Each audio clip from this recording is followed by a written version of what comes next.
Things would be much easier if we could choose our neighbors, but most people can't.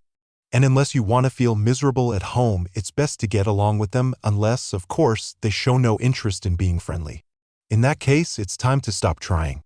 This story is about Oliver Lynch, who lived in Osceola, Florida for 25 years and found out firsthand what happens when a neighbor crosses the line.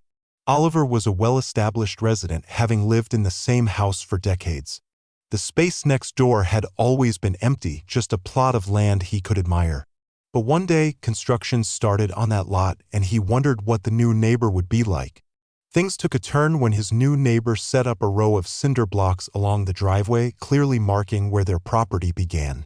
These blocks, cemented into place, blocked part of Oliver's driveway, and Oliver wasn't about to let it slide. He was confused. Why would his neighbor take up part of his driveway? After gathering documents to prove the driveway was his, Oliver went to the authorities, but they weren't willing to intervene, suggesting he resolve it himself or go to court. Frustrated but determined, Oliver reached out to the local media to share his story. The community quickly rallied behind him, and the pressure mounted on the neighbor to fix the issue. Eventually, the neighbor agreed to meet with Oliver.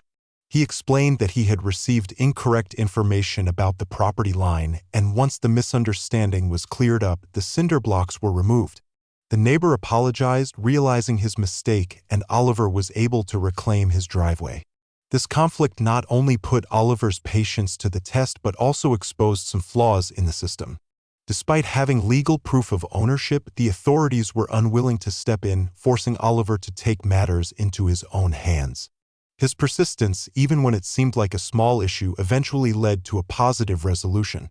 In the end, both neighbors reached an understanding. While conflicts with neighbors are inevitable, it's how we handle them that truly matters.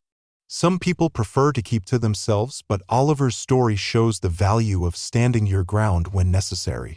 He didn't let frustration take over and remained calm throughout the ordeal, which ultimately led to a resolution.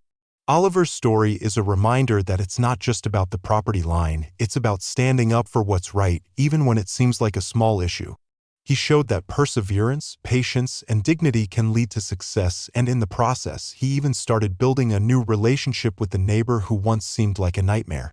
This story about Oliver Lynch highlights how sometimes, even seemingly minor disputes with neighbors can escalate, and how perseverance can turn a difficult situation into something positive. It's an important reminder that standing up for yourself doesn't always have to lead to conflict. Often, it requires patience, diplomacy, and persistence. What's also interesting here is the role of community support. Oliver didn't have to go through the ordeal alone. By reaching out to the media, he was able to gather the support of his community, which created enough pressure for the neighbor to reconsider his actions. It's a great example of how a little outside support can go a long way in resolving conflicts. Also, the story touches on a flaw in the system, where legal proof wasn't enough to prompt the authorities to act. Sometimes, the way institutions respond or don't respond to situations like this leaves people to navigate things on their own. But in the end, Oliver's patience and calm approach won the day, and he was able to resolve the issue without things escalating further. What do you think of how the situation unfolded? Would you have handled it the same way or differently?